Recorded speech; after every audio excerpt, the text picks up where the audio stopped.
Assalamualaikum warahmatullahi wabarakatuh. Sebelum pembelajaran kita mulai, membaca bismillah dulu ya. Bismillahirrahmanirrahim. Pada pembelajaran kali ini kita akan melanjutkan materi penyajian data, yaitu yang ketiga, penyajian data dalam bentuk diagram. Nah, ada 3 macam diagram yang akan kita pelajari, yaitu diagram batang, diagram garis, dan diagram lingkaran. Ya. Nah, sebelum masuk ke ketiga diagram tersebut, kita yang pertama akan membahas piktogram dulu ya. Nah, perhatikan gambar ini ya. Nah, pada diagram ini tampak bahwa untuk menyatakan banyak siswa menggunakan gambar orang ya. Nah, kalau datanya tentang banyak mobil, tentunya gambar yang digunakan adalah gambar mobil. Nah, diagram-diagram seperti ini dinamakan piktogram ya. Nah, sekarang perhatikan diagram ini ya. Di sini tingkat pendidikan TK. Nah, sebelumnya di bawahnya diberi keterangan ya, gambar satu orang ya mewakili 200 orang.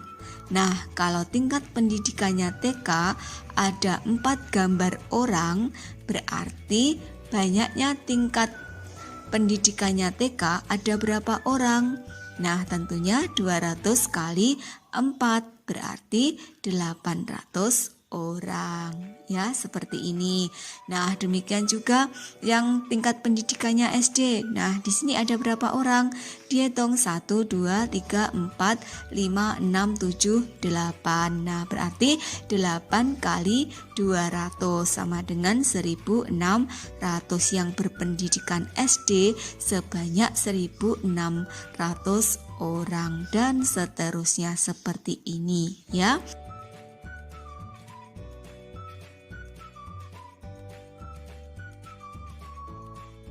Nah, jadi dari sini ya dapat disimpulkan bahwa piktogram adalah suatu cara untuk menampilkan besar data menggunakan gambar yang sesuai dengan datanya. Nah, cara ini paling sederhana dan jelas untuk menyajikan suatu data. Nah, tapi ada kelemahannya. Nah, kelemahannya apa? Nah, kelemahannya adalah sulitnya membedakan setengah atau 1/3 gambar atau jumlahnya tidak dapat diwakili dengan 1 unit gambar, sehingga penggunaan piktogram sangat terbatas ya. Nah, selanjutnya perhatikan contoh ya. Nah, dari jumlah mobil pada suatu daerah adalah sebagai data jumlah mobil pada suatu daerah adalah sebagai berikut. Nah, tahun 2012 sebanyak 5.000 mobil, tahun 2013 sebanyak 6.500 mobil, dan seterusnya sampai dengan tahun 2016 sebanyak 11.000 mobil. Nah, gambarlah piktogram dari data tersebut.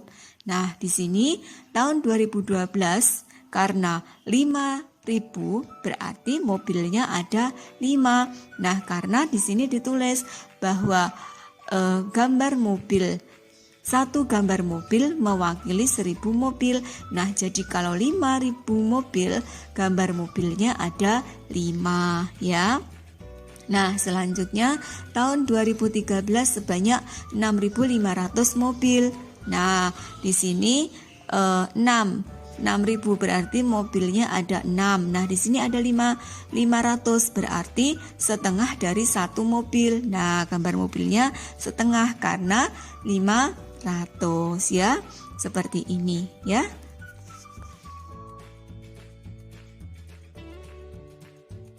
Nah, selanjutnya kita masuk ke diagram batang. Nah, tentunya kalian sudah tidak asing lagi dengan diagram ini ya. Tidak asing lagi ya. Nah, sering melihat ya. Nah, bagaimana cara membuat diagram seperti ini? Nah, untuk membuat diagram batang seperti ini ada beberapa hal yang perlu kalian perhatikan, ya. Yang pertama, ya, untuk membuat diagram batang diperlukan sumbu mendatar dan sumbu tegak yang berpotongan tegak lurus. Nah, sumbu mendatar atau horizontal menunjukkan jenis kategorinya, sedangkan sumbu tegak atau vertikal menunjukkan frekuensinya, ya. Nah, letak batang yang satu dengan batang yang lain dibuat terpisah, ya. Nah,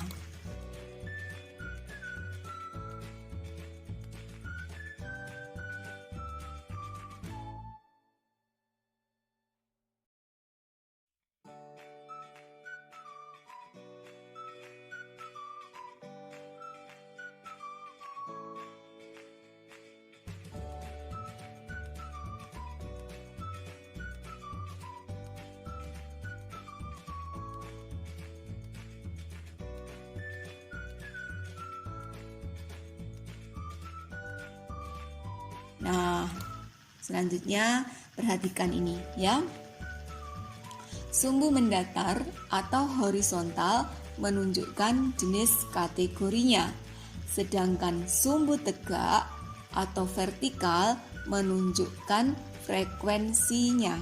Nah, jelas ya, kalau yang tegak pokoknya frekuensi ya. Nah, letak batang yang satu dengan batang yang lain dibuat terpisah seperti ini ya.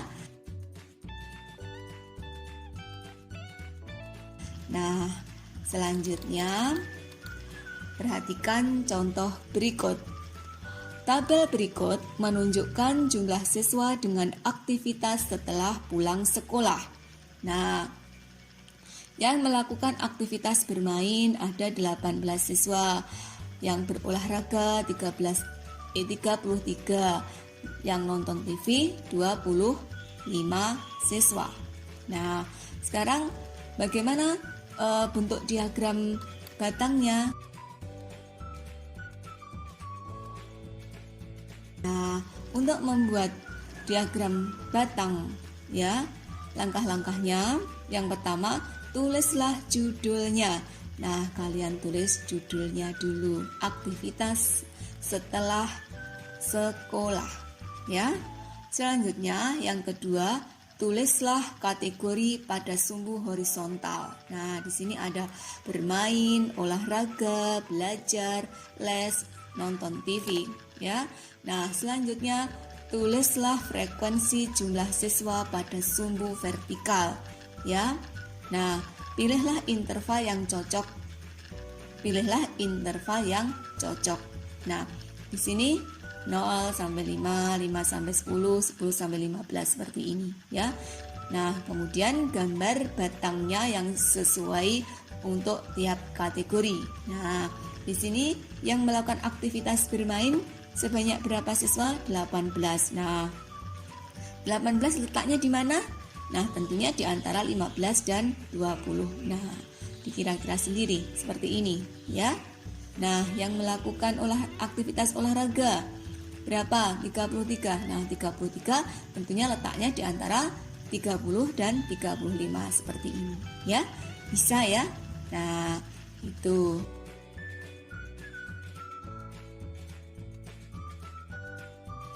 Nah, selanjutnya dari sini dapat disimpulkan bahwa diagram batang adalah diagram yang menyajikan data dalam bentuk batang-batang.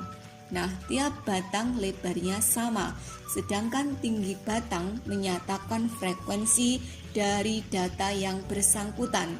Letak batang yang satu dengan yang lain dibuat terpisah, diingat-ingat. Nah, selanjutnya perhatikan contoh yang kedua. Selama 1 tahun suatu kesebelasan sepak bola bermain 27 kali dan jumlah gol yang dicetak kesebelasan itu tiap kali pertandingan seperti pada tabel berikut.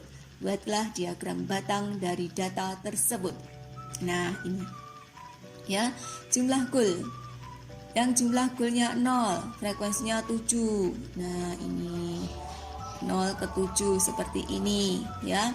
Yang jumlah golnya 1, 4. Nah, dibuat seperti ini dan seterusnya. Itu ya. Selanjutnya, diagram garis. Diagram garis biasanya digunakan untuk menyajikan data yang diperoleh dari waktu ke waktu secara teratur dalam interval waktu tertentu. Diagram garis digunakan untuk mengetahui pertumbuhan atau perkembangan suatu hal secara kontinu. Misalnya apa? Pertumbuhan panjang kacang kecambah tiap hari, perkembangan pertumbuhan berat badan bayi tiap bulan, banyak curah hujan suatu daerah selama 1 tahun. Nah, pada diagram garis memerlukan sumbu mendatar dan tegak yang berpotongan tegak lurus, sama seperti pada diagram batang ya. Nah, sumbu mendatar menunjukkan waktu pengamatan. Sumbu vertikal menunjukkan hasil pengamatan. Diingat-ingat ya, kalau mendatar itu waktu pengamatan, kalau vertikal hasil pengamatan. Nah, pasangan nilai pada sumbu mendatar dan sumbu vertikal digambarkan sebagai satu titik pada sistem koordinat Kartesius. Selanjutnya, dua titik yang berdekatan secara berturut-turut dihubungkan dengan sebuah garis. Nah, perhatikan contoh berikut. Berikut adalah data nilai rata-rata ujian nasional selama 6 tahun terakhir. Tahun 2010 nilai rata-ratanya 6,6. Tahun 2011 6,8 dan seterusnya sampai tahun 2016 nilai rata-ratanya 7,0. Nah, gimana caranya? Nah, di sini tahun 2010. Nah, rata-ratanya berapa? 6,6. Nah, 6,6 letaknya di mana? Di antara 6 dan 7. Dibuat titik dulu ya. Nah, selanjutnya tahun 2011. Tahun 2011 nilai rata-ratanya berapa? 6,8. Nah, di sini. Nah, di atasnya ya dibuat titik dulu ya. Nah, selanjutnya tahun 2012 ya. Tahun 2012 berapa? 7. Nah, di sini. Nah, selanjutnya setelah kamu buat titik tadi dihubungkan garis red seperti ini dan seterusnya seperti ini ya.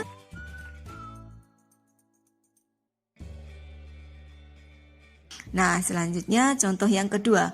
Berikut ini adalah tabel berat badan seorang bayi yang dipantau sejak lahir sampai berusia 9 bulan. Nah, di sini ada usia 0 ya. 0 berarti baru lahir ya. 0, 1 bulan, 2 bulan, 3 bulan, 4 bulan dan seterusnya. Nah, di sini dapat dilihat ya.